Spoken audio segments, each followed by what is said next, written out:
Welcome to this soul-lifting broadcast, which has been put together for your spiritual growth and to make greatness common right where you are. Be sure to make the best of this moment as God takes the lead in all that concerns you.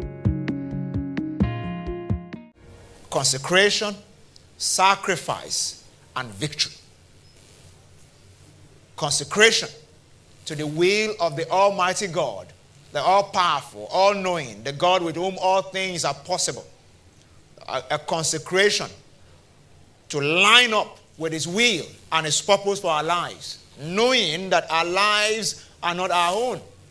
We owe it to Him to do His will. Consecration. And it's when you are consecrated that you can go a step further to sacrifice, to live on the sacrificial plane.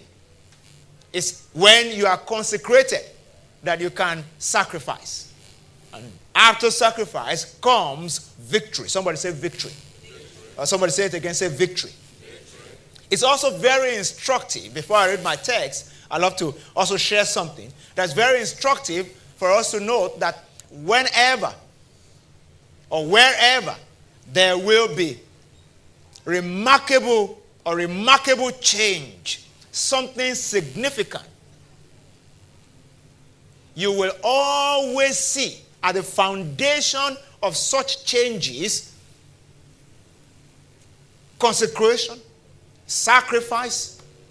Those two words are always at the foundation of any epicenter event that will bring change to humanity. The most vivid one for me this morning, which is also very similar to the text I'm going to read, is what happened September 11, 2001. When the World Trade Center was attacked, it was a negative event, but it was purely a story of consecration and sacrifice. I often wonder why our brothers in the Islamic faith seem to be more readily aligned with the mindset of consecration and sacrifice.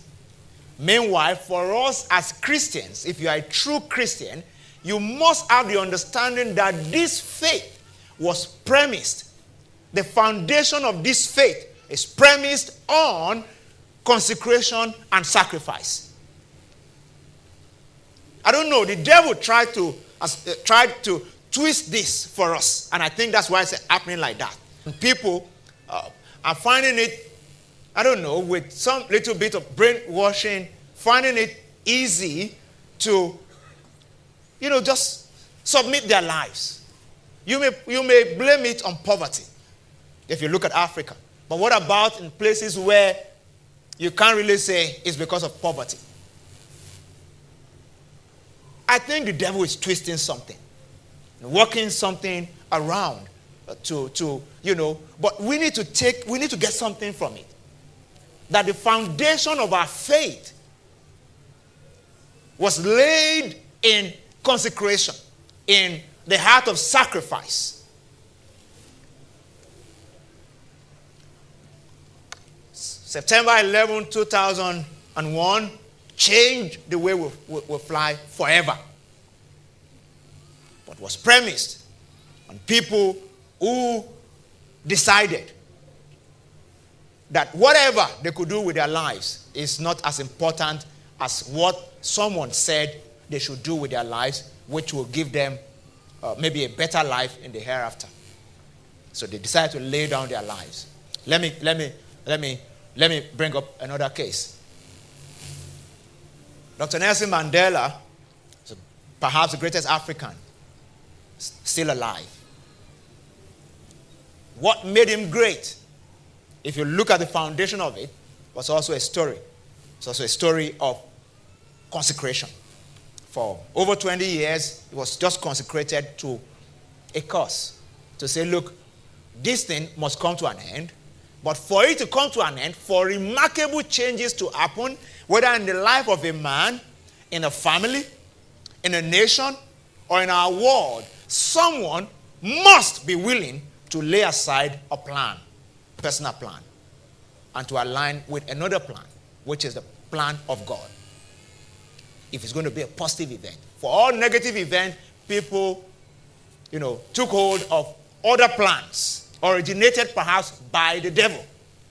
And they submitted their lives to those plans. And that's why we have such remarkable events that change the way things are done in our world. Genesis 22, the two epicenter events that happened in the one in the Old Testament and the second one in the New Testament. And they're very similar. God was telling us the same story with the two.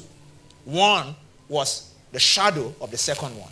Genesis 22, I'll read the first one. I may not read the second one, but I'll tell the story. Are you still with me this morning? I said, are you still with me this morning? So I read from verse 4 of Genesis 22. Then on the third day, Abraham lifted his eyes and saw the place afar off. That was the place that God had told him about, where he will have to sacrifice his child, or promise, his son, Isaac. So the Bible says he lifted up his face and saw the place afar off. And Abraham said to his young man, stay here with the donkey. He literally parked his car at some point and told his disciples or his staff, stay here.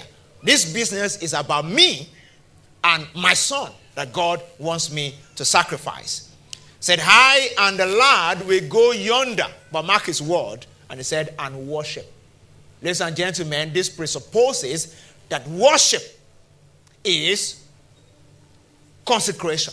Worship is sacrifice. The mindset of a consecrated life is the foundation of true worship. Worship is not just singing. It can start with singing, but doesn't end with singing. It's a lifestyle. It's a mindset that my life is not my own. Somebody created me. Somebody made me who I am. And I owe it to that person to live my life not according to my own plan, but his own plan. My little brain is not enough to plan my life and put it on a trajectory that will lead me to where God wants me to be. So I need to consistently come to a place of surrender, a place of consecration, a place of sacrifice. And anytime you see in a life, in a family, in a nation, where someone will say, I love to be rich, but if I need to be poor for something to change, I'm willing to sacrifice, there will always be a lasting change. When you see a marriage, a family, where someone will say, if it's just left to me, I love to enjoy my life in this pattern, but for the sake of this union, I'm willing to consecrate myself to the will of God and sacrifice. You always see a lasting change, a lasting, something good coming out of such a relationship.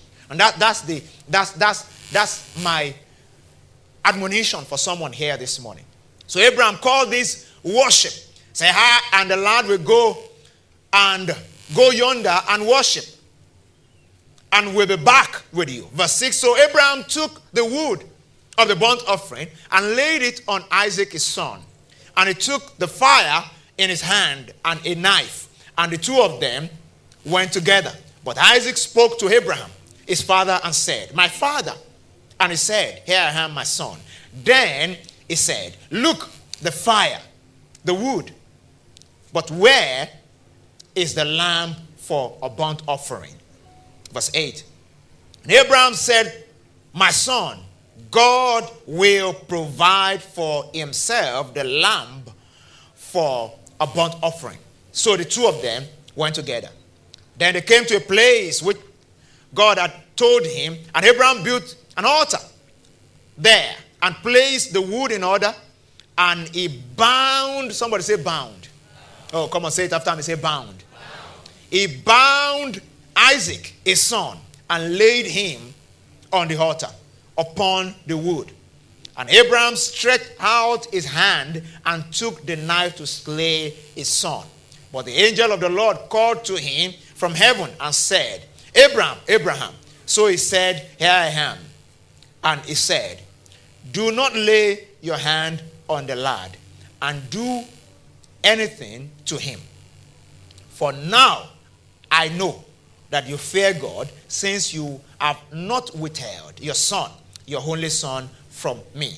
Then Abraham lifted his eyes and looked, and there behind him was a ram caught in a thicket by its horns. So Abraham went and took the ram and offered it for a burnt offering instead of his son.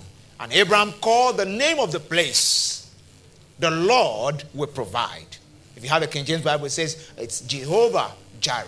Jireh, the Lord will provide. The Lord our provider. We know God through this experience as the Lord who provides. As it is said to this day, in the month of the Lord, it shall be provided. But look at what happened from verse 15. Then the angel of the Lord called to Abraham a second time out of heaven and said, By myself I have sworn, says the Lord, because you have done this thing and have not withheld your son, your only son. Blessing, I will bless you. And multiplying, I will multiply your descendant as stars of the heaven and as the sand which is on the seashore.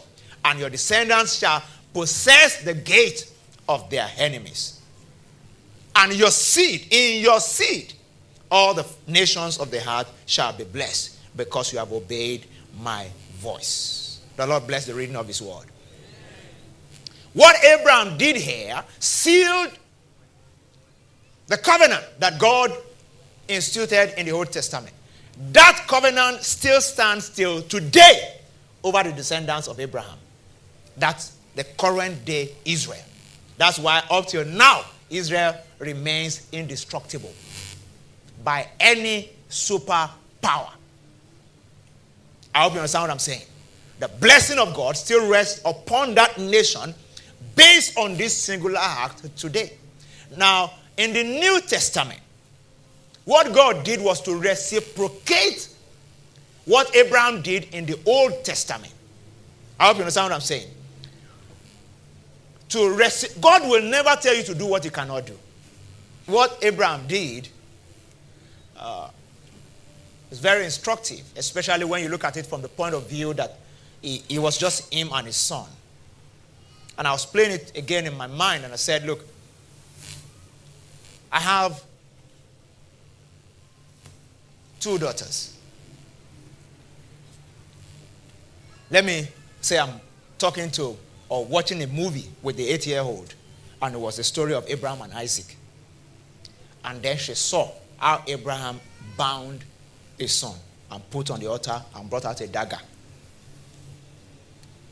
And then my daughter saw that. We watched that in the movie together. And then after the movie, my daughter confronted me and said, Daddy, if you were Abraham, will you kill me?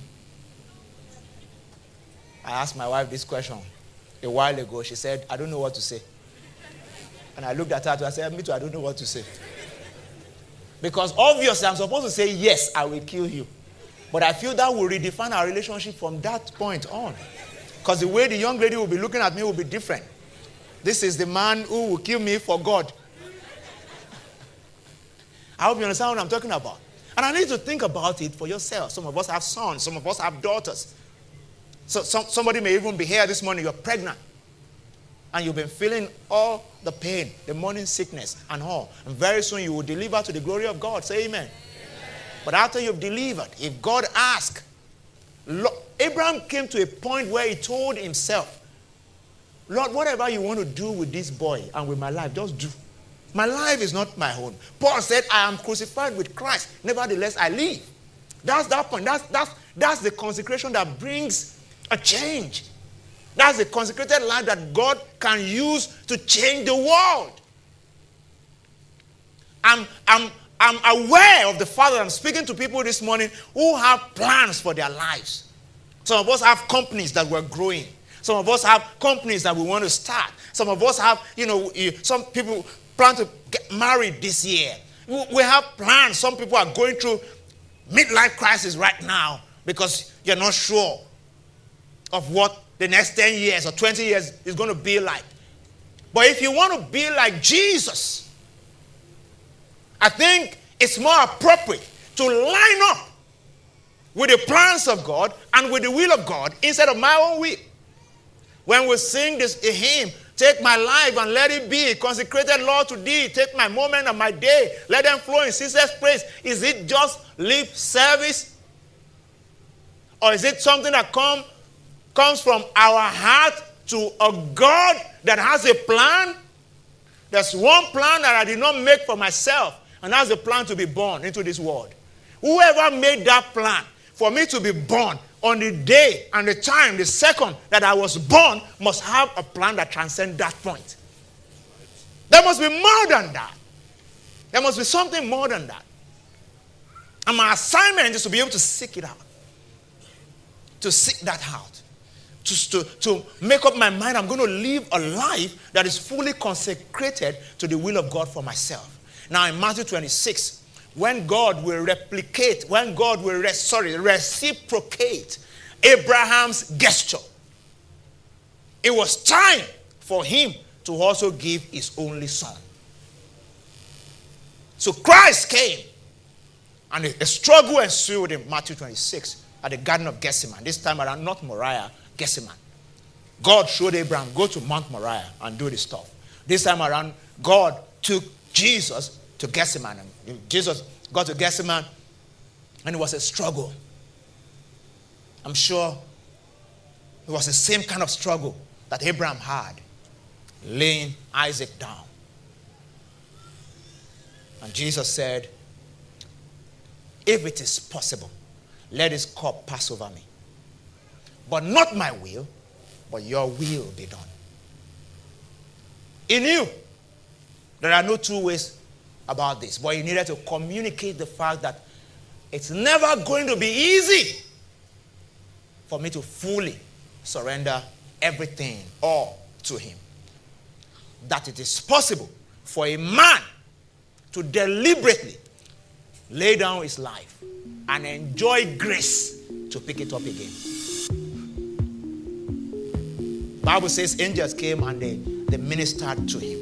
And that was how he was able to fully submit this life.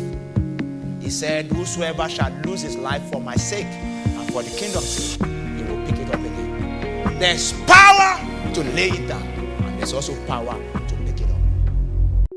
Thank you for listening. We hope you were truly blessed.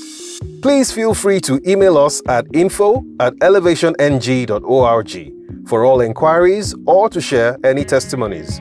You can also follow us on our social media channels @ElevationNG to have access to real-time updates on all broadcasts and special programs. Till we come your way again, keep making greatness common.